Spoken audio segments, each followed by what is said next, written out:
Hello viewers, আসসালামু আলাইকুম। সোহান ভাই ব্লগ চ্যানেল থেকে সবাইকে জানাচ্ছি আন্তরিক শুভেচ্ছা ও অভিনন্দন। সবাই থাম্বনেল থেকে অবশ্যই বুঝতে পারতেছেন আজকে আলোচনা বিষয়টা কি হতে চলেছে। হ্যাঁ ভিউয়ার্স, আপনি ঠিকই দেখছেন, আজকে আমাদের চলমান দুই দেশের পেঁয়াজ আলু নিয়ে যে রাজনৈতিক সংকট এবং যে কথা কাটাকাটি, এটি নিয়েই আজকের আলোচনা। অবশ্য আমি আমার ব্লগে সাধারণত কাঁচা বাজার দাম সম্পর্কে আপডেট দিয়ে থাকি, কিন্তু আজকে আমাদের দেশে ও ইন্ডিয়ার আলু পেঁয়াজের দাম বলবো এবং বর্তমান এই দুই পণ্য নিয়ে চলমান রাজনীতির বিষয়গুলো পর্যালোচনা করব। তো আগেই বলে রাখি, আমি কোনো রাজনৈতিক দলকে ছোট করব না, আর আমি কোনো দলের পক্ষ নিয়েও কথা বলবো না। আমি সাধারণত জনগণের হয়ে সঠিক তথ্যটি তুলে ধরতে চাইব। তো 5ই আগস্টে গণঅভ্যুত্থানের পরে বাংলাদেশের ক্ষমতাশীল আওয়ামী লীগের প্রধানমন্ত্রী পদত্যাগ করেন এবং তিনি ভারতের অবস্থান করেন। এটির কারণে বাংলাদেশের ছাত্র সমাজ তার প্রতি ক্ষোভ ও তিনি এক পর্যায়ে তার জীবন বাঁচাতে ভারতে যেতে বাধ্য হয়েছে। তো যাই হোক, ভারত ও তাকে জায়গা দিয়েছে, কারণ ভারতের সাথে তার সুসম্পর্ক আছে।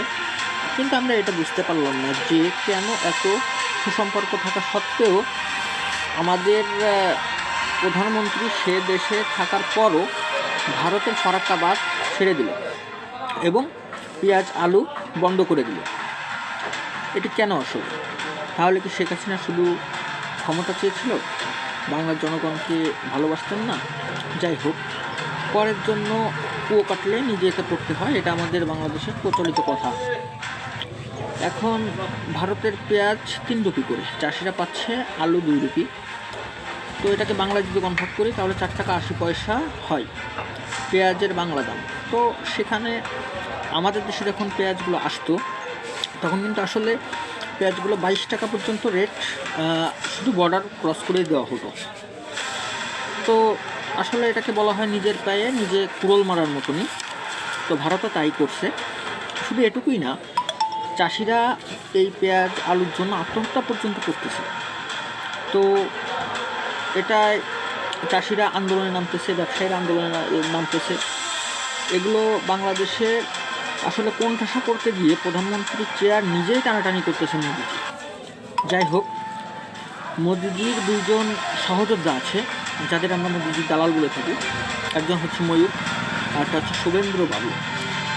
আমরা তাদের দালাল বলি, তবে আসলে তার দেশদ্রোহী। কারণ দেখুন, এই ইসের ভিতরে কিন্তু চাষিদের সবচেয়ে বড় ক্ষতি হচ্ছে, চাষি আর ব্যবসায়ীদের সবচেয়ে বড় ক্ষতি হচ্ছে। তারা যদি আসলে দেশপ্রেমিক হতো তাহলে তারা চাইতো বাংলাদেশের সাথে সুসম্পর্ক রেখে তাদের যে ট্রান্সপোর্ট আছে এটা চালু রেখে তাদের ভালো করতে। তো আসলে কিন্তু তারা সেটা করতেছে না। বাংলাদেশকে ইন্ধন যোগাচ্ছে, ইন্ধন যুগিয়ে আপনার যে আছে মানে আর কি, যে ব্যবসায়িক যে প্রোটোকলটা আছে ওটা কিন্তু শেষ করে দিচ্ছে তারা। তো তাদের আমরা দেশদ্রোহী হিসেবে ধরতে পারি। তো আসলে এখন যে চলমান পরিস্থিতি, সেদিকে বিবেচনা করলে আমাদের বাংলাদেশ কিন্তু অনেকাংশেই এগিয়ে আছে। তো তাদের যে ইচ্ছা ছিল, যে প্রচেষ্টা ছিল, সেটা কিন্তু ভারতের ব্যর্থ। কারণ আমাদের বাংলাদেশ বাজারে বর্তমান পেঁয়াজের পরিস্থিতি কিন্তু 40 টাকা খুচরা বিক্রি হচ্ছে, অর্থাৎ মাঠ পর্যায়ে এসে আপনার 40 টাকা বিক্রি হচ্ছে, আর আলু হচ্ছে 20 টাকা খুচরা বাজারে বিক্রি হচ্ছে। তো সেটা কিন্তু আসলে অনেকটাই স্থিতিশীল। আমরা আগে দেখেছি যে যখন আপনার নতুন আলু উঠতো বা নতুন আলু বাজারে আসতো, ইন্ডিয়ান আলু ঢোকার সাথে কিন্তু বাজারে একটা অস্থিতিশীল পরিবেশ সৃষ্টি হতো। সেক্ষেত্রে আলুর রেটটা কিন্তু 45 টাকা, 50 টাকা, 55 টাকা, 60 টাকা পর্যন্ত বিক্রি হতো। কিন্তু সেক্ষেত্রে এখন স্থিতিশীল অবস্থা আমাদের দেশের আলুই 20 টাকা আছে। তো এটার মানে কি দাঁড়াচ্ছে? এটার মানে আমাদের এতদিন যেটা বোঝানো হয়েছে যে আলুর সংকট, এগুলো কিন্তু আসলেই শুধু হতো। আমাদের বাংলাদেশের আলু দিয়েই আমাদের প্রয়োজন মেটানো সম্ভব। কিন্তু আমাদের এতদিন ভুল ধারণা এবং অন্ধকারের ভিতরে রাখার চেষ্টা করা হয়েছে। এবার দ্বিতীয় ধাপে আমি যদি বলতে চাই, আমাদের কিন্তু ফলন আরও বেশি বৃদ্ধি পাবে এর পরের বছর থেকে। কারণ সব বছরই মোটামুটি ইন্ডিয়া থেকে আলু আসে। সেক্ষেত্রে কিন্তু আমাদের বাংলাদেশে কিছু কিছু অঞ্চলে আলুর চাষ এবং পেঁয়াজের চাষ হয়, সব অঞ্চলে হয় না।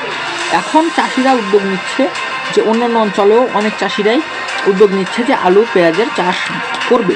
তো সেক্ষেত্রে আবাদও বাড়বে, আরও স্থিতিশীল পরিবেশ পরের বছর থেকে আমরা দেখতে পারবো, আরও স্থিতিশীল প্রেক্ষাপট আমরা পরের বছর থেকে দেখতে পারবো। তো সেক্ষেত্রে নিজের ফাঁদে নিজেই পড়ছে ভারত, এটা কিন্তু আমরা মানে পুরোপুরি বুঝতে পারতেছি, কারণ বাংলাদেশের জনগণ বোকা না। তবে একটা কথাই বলবো, ভারত বাংলাদেশকে যতই দুর্বল ভাবুক, আমরা কিন্তু বাঙালি, অসাধ্য সাধন করার ক্ষমতা বাঙালির আছে। So be careful.